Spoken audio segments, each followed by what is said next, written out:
వర్మ గారు మహానాడు ఎలా సక్సెస్ అయింది? సో చాలా స్పందన వస్తుంది, ఏమంటారు?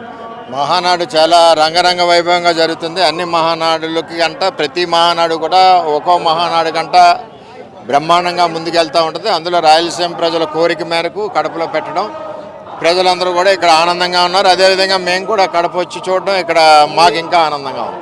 ఇప్పటి వరకు కూడా గోదావరి జిల్లాలో, ఉత్తరాంధ్ర, కోస్తా జిల్లాలో టీడీపీకి పట్టుందంటుంటారు. కానీ తొలిసారి కడపలో ఇప్పుడు మహానాడుని ఇన్నేళ్ల తర్వాత జరుపుతున్నారు. ఎలా ఉంది రెస్పాన్స్? అన్న రామారావు గారు ఉన్నప్పుడు నుంచి కూడా రాయలసీమలో పెద్ద పట్టు తెలుగుదేశం పార్టీకి ఉంది. మొన్న కూడా రాయలసీమ ప్రజలందరూ కూడా ఆశీర్వదించారు.